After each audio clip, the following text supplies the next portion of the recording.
जय श्री सद्गुरु देवाय नमः। जय श्री गणपति देवाय नमः। ओम सर्वमंगल मांगल्ये शिवे सर्वार्थ साधिके शरण्ये त्र्यंबके गौरी नारायणी नमस्तुते। श्रीमद् देवी भागवत महापुराण 7वां स्कंद 28वां अध्याय। दुर्गम दैत्यों की तपस्या, वर प्राप्ति तथा अत्याचार, देवताओं का भगवती की प्रार्थना करना, भगवती का शताक्षी और शाकंभरी रूप में प्रगटे, दुर्गम का वध और देवगणों द्वारा भगवती की स्तुति। जन्मेजय बोले, हे मुने, भगवती शताक्षी के चरणों के उपासक एवं धर्म प्रयाण राजर्षि हरिश्चंद्र की यह बड़ी अद्भुत कथा आपने कही। हे मुने, वह कल्याणमयी देवी भगवती किस प्रकार से शताक्षी यानी 100 नेत्रों वाली हुई, उसका कारण बतलाइए। मेरे जन्म को सार्थक कीजिए। कौन ऐसा विमल बुद्धि वाला मनुष्य होगा जो भगवती के गुणों का श्रवण करके पूर्ण रूप से तृप्त हो जाए। इसे सुनने से पद पद पर अश्वमेध यज्ञ का फल मनुष्य को प्राप्त होता है। व्यास जी बोले, हे राजन, मैं शताक्षी की मंगलकारिणी उत्पत्ति का वर्णन करता हूँ, आप सुनिए। आप सदृश देवी भक्त के प्रति कोई भी बात मेरे लिए अवाच्य नहीं है। प्राचीन काल की बात है। दुर्गम नामक एक अत्यंत भयंकर महादैत्य था। हरणाक्ष के वंश में उत्पन्न वह महान दुष्ट दुर्गम रुरु का पुत्र था। देवताओं का बल वेद है। उस वेद के नष्ट हो जाने पर देवताओं का भी नाश हो जाएगा, इसमें संदेह नहीं है। अतः पहले वही वेद नाश किया जाना चाहिए। ऐसा सोचकर वह तप करने के लिए हिमालय पर्वत पर चला गया। वहाँ पर मन में ब्रह्मा जी का ध्यान करके उसने केवल वायु पीकर रहते हुए 1000 वर्ष तक कठोर तपस्या की। उसके तेज से देव दानव सहित समस्त प्राणी संतप्त हो उठे। तब उसके तप से प्रसन्न होकर विकसित कमल के समान सुंदर मुख वाले चतुर्मुख भगवान ब्रह्मा हंस पर आरूढ़ होकर उसे वर देने के लिए वहां गए। नेत्र मूंद कर समाधि की स्थिति में बैठे हुए उस दैत्य से 4 मुख वाले ब्रह्मा जी ने स्पष्ट वाणी में कहा, तुम्हारा कल्याण हो। तुम्हारे मन में जो भी इच्छा हो उसे वर के रूप में मांग लो। वरदाताओं का स्वामी मैं तुम्हारी तपस्या से प्रसन्न होकर इस समय उपस्थित हुआ हूँ। ब्रह्मा जी के मुख से यह वाणी सुनकर वह दैत्य समाधि से उठ खड़ा हुआ और उसने पूजा करके वर मांगते हुए कहा, हे सुरेश्वर, मुझे सभी वेद देने की कृपा कीजिए। साथ ही हे महेश्वर, तीनों लोकों में ब्राह्मणों और देवताओं के पास जो मंत्र हो वे सब मेरे पास आ जाएं और मुझे वह बल दीजिए जिससे मेरे द्वारा देवताओं की पराजय हो जाए। उसकी यह बात सुनकर चारों वेदों के परम अधिष्ठाता ब्रह्मा जी ऐसा ही हो यह वचन कहते हुए सत्यलोक चले गए। उसी समय से ब्राह्मणों को समस्त वेद विस्मृत हो गए। स्नान, संध्या, नित्य होम, श्राद्ध, यज्ञ और जप आदि का लोप हो गया, जिससे भूमंडल में बड़ा हाहाकार मच गया। ब्राह्मण आपस में कहने लगे, ये क्या हो गया, ये क्या हो गया। अब इसके बाद वेद के अभाव की स्थिति में हम लोगों को क्या करना चाहिए। इस प्रकार जगत में अत्यंत भयंकर तथा घोर अनर्थ उत्पन्न होने पर हवि भाग न मिलने के कारण सभी देवता जरा रहित होते हुए भी जराग्रस्त हो गए। तब उसने देवताओं की नगरी अमरावती को घेर लिया।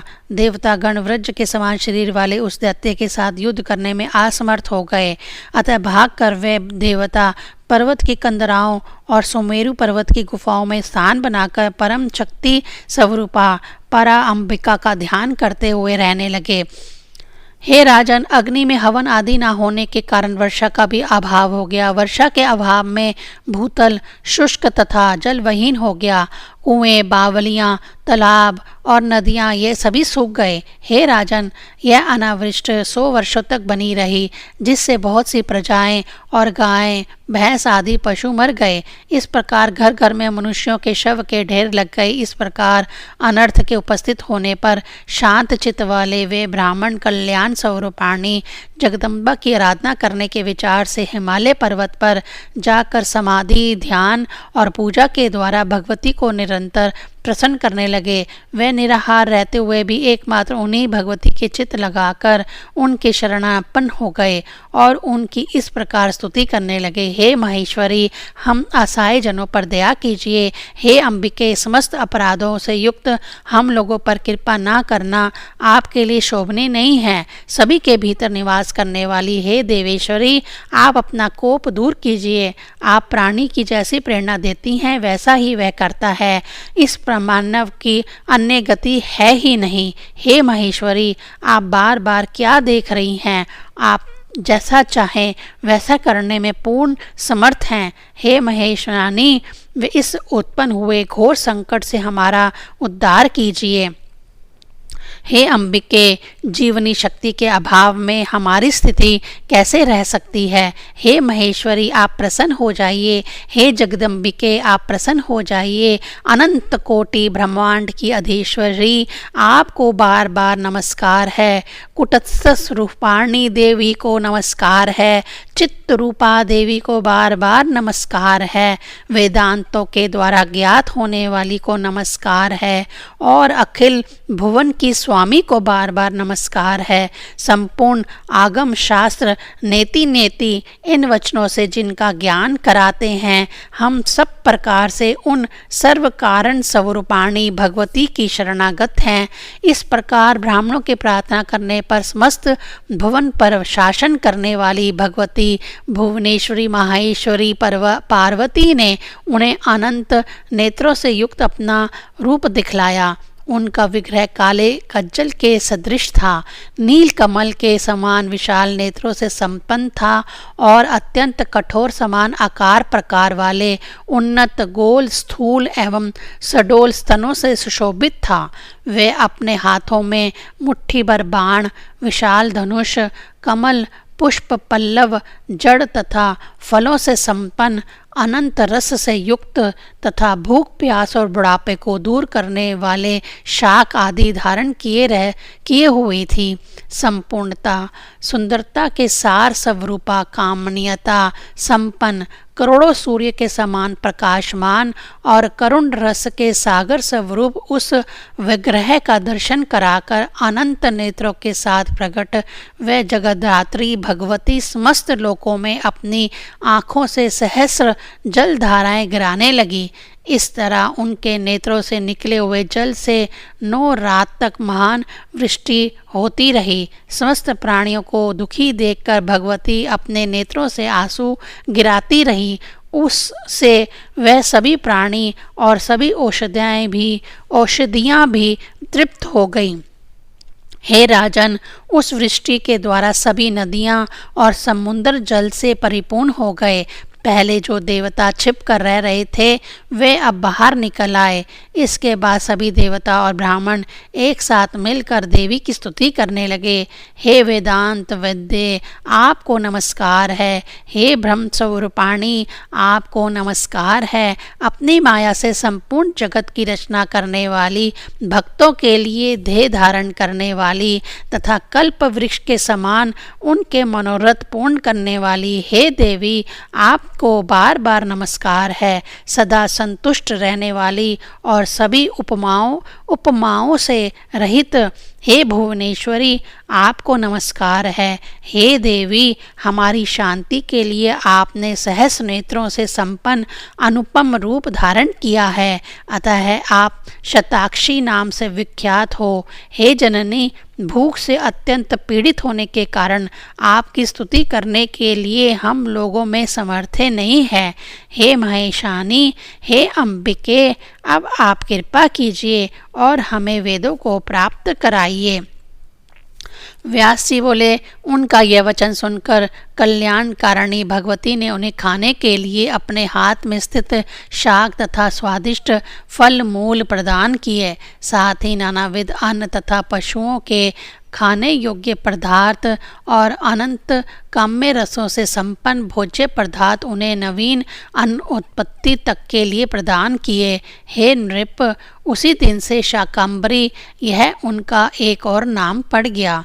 इसके बाद जगत में कोलाहल मच जाने तथा दूत के सब कुछ बता देने पर वह दुर्गम नामक दैत्य युद्ध करने के लिए अस्त्र शस्त्र लेकर सेना के साथ चल पड़ा। 1000 अक्षौणी सेना से युक्त उस दैत्य ने शीघ्रता पूर्वक बाण छोड़ते हुए पहले देवी के आगे स्थित देव सेना को अवरुद्ध कर दिया और उसी प्रकार उसने सभी ब्राह्मणों को भी चारों ओर से रोक दिया। इससे देवताओं की मंडली में चीख पुकार की ध्वनि होने लगी। सभी ब्राह्मण तथा देवता रक्षा करो इस प्रकार के शब्द बोलने लगे।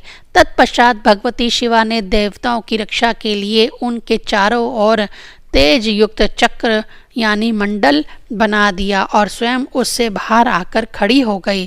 तदंतर भगवती और दैत्य दुर्गम इन दोनों के मध्य युद्ध होने लगा। बाणों की वर्षा से अद्भुत सूर्यमंडल आच्छादित हो गया। बाणों के परस्पर घर्षण से तीव्र प्रभाव वाली अग्नि निकलने लगती थी। धनुष की कठोर प्रत्यंचा के टंकार से अपने प्रांत भाग तक दिशाएं बहरी सी हो जाती थी। तत्पश्चात देवी के शरीर से अनेक उग्र शक्तियां प्रकट हुईं। उनमें कालिका, तारिणी, बाला, त्रिपुरा, भैरवी, रमा, बगला, मतंगी, त्रिपुर सुंदरी, कामाक्षी, तुलजा देवी, जाम्भनी, मोहिनी, छिन्नमस्तका, गुरुकाली तथा 10,000 हाथों वाली देवी, ये 16 पुनः 32, इसके बाद 64 और फिर अनंत देवियां हाथों में अस्त्र शस्त्र धारण किए हुए प्रकट हुईं। वह युद्ध स्थल मृदंग, शंख, वीणा आदि वाद्यों से गूंज उठा। उन शक्तियों के द्वारा दैत्यों की 100 अक्षौणी सेना का संहार कर दिए जाने पर देव शत्रु वह दैत्य सेना अध्यक्ष दुर्गम तुरंत सामने आ खड़ा हुआ और शक्तियों के साथ अद्भुत युद्ध करने लगा। जहाँ वह घोर युद्ध हो रहा था वहाँ रक्त की धारा बहने लगी। 10 दिन में उस दैत्य की वे सभी अक्षौणी सेनाएं नष्ट हो गईं। तदंतर अत्यंत भयंकर 11वां दिन आने पर वह दैत्य लाल रंग की माला एवं वस्त्र धारण किए तथा शरीर में लाल चंदन लगाए महान उत्सव मनाकर युद्ध के लिए रथ पर आरूढ़ हुआ। बड़े उत्साह के साथ सभी शक्तियों को जीतकर वह दैत्य महादेवी के रथ के सामने अपना रथ ले गया। अब देवी और दुर्गम दैत्य इन दोनों में भीषण युद्ध होने लगा। हृदय को त्रयास पहुँचाने वाला वह युद्ध 2 प्रहर तक होता रहा। इसके बाद भगवती ने 5 भीषण बाण छोड़े, जिनमें 4 बाणों से उसके 4 घोड़े और 1 बाण से सारथी को मार डाला। पुनः जगदम्बा ने 2 बाणों से उसके दोनों नेत्रों को भेद दिया, 2 बाणों से उसकी दोनों भुजाएं और 1 बाण से उसकी ध्वजा काट डाली और 5 बाणों से उसके वक्षस्थल पर भेदन कर दिया। तदंतर वह दैत्य रुद्र का वमन करता हुआ भगवती परमेश्वरी के सामने मृत्यु को प्राप्त हो गया और उसके शरीर से तेज निकलकर देवी के विग्रह में प्रविष्ट हो गया। इस प्रकार उस महाप्रकर्मी दैत्य का संहार हो जाने पर तीनों लोकों में शांति व्याप्त हो गई। इसके बाद ब्रह्मा आदि सभी देवता भगवान विष्णु और शिव को आगे कर भक्ति पूर्वक गदगद वाणी में जगदम्बा की स्तुति करने लगे। देवता बोले, भ्रांति तथा अविद्याजन्य मोह से युक्त इस जगत की एकमात्र कारण हे परमेश्वरी आपको नमस्कार है। हे शिवे, हे शाकंभरी, हे शतलोचने आपको नमस्कार है। समस्त उपनिषदों का उद्घोष करने वाली तथा दुर्गम नामक दैत्य का संहार करने वाली हे माहेश्वरी, पंचकोश के भीतर सदा विराज रहने वाली हे शिवे, आपको नमस्कार है। मुनीश्वर विशुद्ध मन से जिसका ध्यान करते हैं, उन प्रवर्ण के अर्थ रूप विग्रह वाली भगवती भुवनेश्वरी का हम आश्रय ग्रहण करते हैं। अनंत कोटि ब्रह्मांडों का प्रादुर्भाव करने वाली, ब्रह्मा विष्णु आदि को उत्पन्न करने वाली तथा दिव्य विग्रह वाली भगवती के समक्ष हम लोग संपूर्ण भाव से नतमस्तक हैं। दयामयी परमेश्वरी माता शताक्षी के अतिरिक्त ऐसा कौन सर्वेश्वर है जो दीन दुखी प्राणियों को देखकर रुदन कर सकता है। व्यास जी बोले, हे राजन, ब्रह्मा विष्णु आदि श्रेष्ठ देवताओं के इस प्रकार स्तवन तथा विविध द्रव्यों से पूजन करने पर भगवती उसी क्षण संतुष्ट हो गई। कोयल के समान मधुर स्वर वाली उन भगवती ने दुर्गम दैत्यों से वेदों को वापस लाकर सौंप दिया और विशेष रूप से ब्राह्मणों से कहा, जिस वेद राशि के अभाव में यह अनर्थ उत्पन्न हुआ था और उस अनर्थ को आप लोगों ने अभी अभी प्रत्यक्ष देखा भी है, वह वेद राशि मेरा उत्कृष्ट विग्रह है। आप लोगों को विशेष रूप से इसकी रक्षा करनी चाहिए। आप लोगों को सर्वदा मेरी पूजा तथा सेवा करनी चाहिए। आप लोगों के कल्याण के लिए इससे बढ़कर कोई अन्य उपदेश नहीं है। आप लोगों को चाहिए कि मेरे इस उत्तम महात्म्य का सर्वदा पाठ करें। उससे प्रसन्न होकर मैं आप लोगों के समस्त कष्ट दूर कर दूंगी। दुर्गम असुर का संहार करने के कारण दुर्गा और शताक्षी, मेरे इन नामों का जो प्राणी उच्चारण करता है वह माया का भेदन करके मेरे लोक को प्राप्त होता है। अब अधिक कहने की क्या आवश्यकता। हे देवगण, मैं वस्तुतः सार रूप में यही कहती हूँ कि सभी देवताओं तथा दैत्यों को सर्वदा मेरी उपासना करनी चाहिए। व्यास जी बोले, हे राजन, सच्चिदानंद स्वरूपाणी जगदम्बा ऐसा कहकर देवताओं को आनंदित करती हुई उनके देखते देखते अंतर्ध्यान हो गई। यह सब मैंने आपको बता दिया। सबका कल्याण करने वाले इस अति महान रहस्य को प्रत्ययन पूर्वक गोपनीय रखना चाहिए। जो मनुष्य भक्ति प्रयाण होकर इस अध्याय का नित्य श्रवण करता है वह सभी मनोरथों को प्राप्त कर लेता है और देवी लोक में प्रतिष्ठा प्राप्त करता है। 28वां अध्याय समाप्त। 29वां अध्याय। व्यास जी का राजा जनमेजय से भगवती की महिमा का वर्णन करना और उनसे उन्हीं की आराधना करने को कहना। भगवान शंकर और विष्णु के अभिमान को देखकर गौरी तथा लक्ष्मी का अंतर्ध्यान होना और शिव तथा विष्णु का शक्तिहीन होना। व्यास जी बोले, हे राजन, इस प्रकार मैंने यत्किंचित सूर्यवंशी और चंद्रवंशी राजाओं के उत्तम चरित्र का वर्णन किया। हे राजन, पराशक्ति भगवती की कृपा से उन राजाओं ने महती प्रतिष्ठा प्राप्त की थी। अब यह निश्चित रूप से जान लीजिए कि उन पराशक्ति की कृपा से सब कुछ सिद्ध हो जाता है। जो जो विभूति युक्त अर्थात ऐश्वर्य युक्त, कांति युक्त तथा शक्ति युक्त पदार्थ हैं, उन सब को आप उन्हीं परम शक्तिमय भगवती के अंश से ही उत्पन्न समझिए। हे नृप, यह तथा अन्य बहुत से पराशक्ति के उपासक राजागण संसार रूपी वृक्ष की जड़ काटने के लिए कुठार के समान हो चुके हैं। अतएव जिस प्रकार धान्य चाहने वाला व्यक्ति पोलाल छोड़ देता है, उसी प्रकार अन्य व्यवसायों को पूर्ण रूप से त्याग कर देना चाहिए और संपूर्ण प्रयत्न के साथ भुवनेश्वरी की उपासना करनी चाहिए। हे नृप, वेद रूपी क्षीर सागर का मंथन करके मैंने भगवती पराशक्ति के चरण कमल रूपी रत्न को प्राप्त किया है। उससे मैं कृतार्थ हो गया हूँ।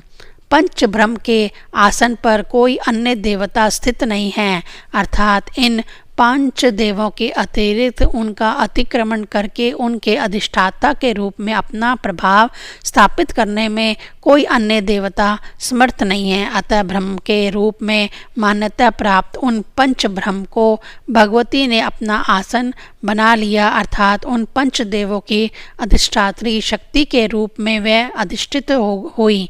इन पांचों से परे की वस्तु को वेद में अव्यक्त कहा गया है। जिस अव्यक्त में यह संपूर्ण जगत ओतप्रोत है वह भुवनेश्वरी श्री भुवनेश्वरी ही है। हे राजेंद्र, उन भगवती के स्वरूप को जाने बिना मनुष्य मुक्त नहीं हो सकता। जब मनुष्य आकाश को चरम से आच्छादित कर लेवेगा, तब शिवा को ना जानकर भी दुख का अंत होगा। अर्थात जैसे चरम से आकाश का ढकना संभव नहीं है, वैसे ही शिवा तत्व के ज्ञान के बिना दुख का अंत होना संभव नहीं है। अतः श्वेत अश्वेतर शखा अध्यायी मनीषियों के ने श्रुति में ऐसा कहा है कि उन महापुरुषों ने अपने गुणों से व्यक्त न होने वाली दिव्य शक्ति संपन्न भगवती जगदम्बिका का दर्शन ध्यान योग द्वारा प्राप्त किया था। अतः जन्म सफल करने के निमित्त सभी आसक्तियों का परित्याग करके तथा अपने मन को हृदय में रोक कर लज्जा भय अथवा प्रेममय भक्ति के साथ किसी भी तरह से सम्यक प्रयत्न करके उन भगवती में पूर्ण निष्ठा तथा तत्परता रखनी चाहिए। ऐसा वेदांत का स्पष्ट उद्घोष है। जो मनुष्य किसी भी बहाने सोते बैठते अथवा चलते समय भगवती का निरंतर कीर्तन करता है, वह सांसारिक बंधन से निश्चित रूप से छूट जाता है। अतः हे राजन, आप विराट रूप वाली, सूक्ष्म रूप वाली तथा अंतर्यामिनी स्वरूपाणी महेश्वरी की उपासना कीजिए। इस प्रकार आप पहले सोपान क्रम से उपासना करके पुनः अंतःकरण शुद्ध हो जाने पर संसारिक प्रपंच तथा उल्लास रहित सच्चिदानंद लक्ष्यार्थ रूपाणी तथा ब्रह्म रूपाणी उन पराशक्ति भगवती की आराधना कीजिए। उन भगवती में चित्त को जो लीन कर देना है, वही उनका आराधन कहा गया है। हे राजन, इस प्रकार मैंने सूर्य और चंद्र वंश में उत्पन्न पराशक्ति के उपासक धर्म प्रयाण तथा मनस्वी राजाओं की कीर्ति, धर्म, बुद्धि, उत्तम गति तथा पुण्य प्रदान करने वाले पावन चरित्र का वर्णन कर दिया। अब आप दूसरा कौन सा प्रसंग सुनना चाहते हैं? जन्मेजय बोले, हे मुनि, पूर्व में मणिद्वीप निवासी परा अम्बा भगवती ने गौरी, लक्ष्मी तथा सरस्वती को उत्पन्न करके उन्हें क्रमशः शिव, विष्णु और पद्मन योनि ब्रह्मा को सौंप दिया था। साथ ही यह भी सुना गया है कि गौरी हिमालय तथा दक्ष प्रजापति की कन्या है और महालक्ष्मी क्षीर समुद्र की कन्या है, ऐसा कहा गया है। मूल प्राकृतिक भगवती से उत्पन्न यह देवियां दूसरों की कन्या कैसे हुईं? महामुनि, यह असंभव सी बात प्रतीत होती है, इसमें मुझे संदेह है। अतः संदेहों का छेदन करने में पूर्ण तत्पर आप मेरे उस संशय को अपने ज्ञान रूपी खड्ग से काट दीजिए। व्यास जी बोले, हे राजन, सुनिए, मैं आपको परम अद्भुत रहस्य बतलाता हूँ। आप सदृश देवी भक्त के लिए भगवती का कोई भी रहस्य छिपाने योग्य नहीं है। जब परा अंबिका ने तीनों देवियाँ उन तीनों देवताओं को सौंप दी, उसी समय से उन देवताओं ने सृष्टि के कार्य आरंभ कर दिए। हे राजन, एक समय की बात है कि हलाहल नाम वाले अनेक महाप्रकर्मी दैत्य उत्पन्न हुए और उन्होंने क्षण भर में तीनों लोगों को जीत लिया। ब्रह्मा जी के वरदान से अभिमान में चूर उन दैत्यों ने अपनी सेनाओं के साथ कैलाश और बैकुंठ को घेर लिया। तब भगवान शंकर और विष्णु उनके साथ युद्ध के लिए तत्पर हो गए और 60,000 वर्षों तक उनके बीच अत्यंत भीषण युद्ध होता रहा। देवता और दानव दोनों सेनाओं में महान हाहाकार मच गया। तब अंत में उन दोनों ने बड़े प्रयत्न के साथ उन दैत्यों को मार डाला। हे राजन, तत्पश्चात वे शंकर तथा विष्णु अपने अपने लोकों में को जाकर अपनी शक्तियों गौरी तथा लक्ष्मी के समक्ष, जिनके बल प्रभाव से वे उन दैत्यों को मार सके थे, अपने बल का अभिमान करने लगे। उन दोनों का यह अभिमान देखकर महालक्ष्मी तथा गौरी छिंदपूर्ण हास्य करने लगी। तब उन दोनों देवियों की हंसी देखकर आदि माया के प्रभाव से विमोहित वे दोनों देवता अत्यंत कुपित हो उठे और अवहेलना पूर्वक अनुचित उत्तर देने लगे। तदंतर वे दोनों देवियां उसी क्षण उन दोनों शंकर तथा विष्णु से पृथक होकर अंतर्ध्यान हो गई। इससे हाहाकार मच गया। उन दोनों शक्तियों के अपमान के कारण उस समय विष्णु तथा शंकर निस्तेज, शक्तिहीन, विक्षिप्त तथा चेतना रहित हो गए। इस पर ब्रह्मा जी चिंता से अधीर हो गए और सोचने लगे कि यह क्या हो गया। देवताओं में प्रधान व विष्णु तथा शिव अपना अपना कार्य करने में असमर्थ क्यों हो गए हैं? यह संकट अचानक किस कारण से उपस्थित हो गया? क्या इस निरपराध जगत का प्रलय हो जाएगा? मैं इसका कारण नहीं जान पा रहा हूँ। तो फिर इस स्थिति में इसका प्रतिकार कैसे किया जाए? इसी महान चिंता में निमग्न ब्रह्मा जी ने नेत्र बंद करके ध्यान लगाया और तब उन्होंने जाना कि पराशक्ति के प्रकोप से ही यह सब कुछ घटित हुआ है। हे नृप श्रेष्ठ, यह जानते ही ब्रह्मा जी सावधान हो गए। इसके अनंतर विष्णु तथा शंकर का जो कार्य था उसे तपोनिधि ब्रह्मा जी अपनी शक्ति के प्रभाव से कुछ समय तक स्वयं करते रहे। तदंतर धर्मात्मा ब्रह्मा जी ने उन विष्णु तथा शंकर के कल्याणार्थ अपने मनु आदि तथा सनक आदि पुत्रों का शीघ्र आह्वान किया। तपोनिधि ब्रह्मा जी ने अपने समक्ष सिर झुकाए हुए उन कुमारों से कहा, मैं संसार के भार से युक्त हूँ, अतः कार्य में अत्यधिक आसक्त रहने के कारण मैं इस समय पराशक्ति जगदम्बिका को प्रसन्न करने के लिए तपस्या करने में समर्थ नहीं हूँ। उन पराशक्ति के प्रकोप के कारण विष्णु और शिव विषक्त हो गए हैं। अतः आप लोग परम भक्ति से युक्त होकर अद्भुत तप करके उन पराशक्ति जगदम्बिका को प्रसन्न कीजिए। हे मेरे पुत्रों, जिस भी प्रकार से शिव तथा विष्णु पूर्व की भांति हो जाएं और अपनी शक्तियों से संपन्न हो सके, आप लोग वैसा प्रयत्न कीजिए। इससे आप लोगों का भी यश बढ़ेगा। जिस कुल में उन दोनों शक्तियों का जन्म होगा वह कुल संपूर्ण जगत को पवित्र कर देगा और स्वयं कृतार्थ हो जाएगा। व्यास जी बोले, पितामह ब्रह्मा की बात सुनकर विशुद्ध अंतःकरण वाले उनके दक्ष आदि सभी पुत्र भगवती जगदम्बिका की आराधना करने की इच्छा से वन में चले गए। 29वां अध्याय समाप्त। ओम ऐं ह्रीं क्लीं चामुंडाय विच्चे।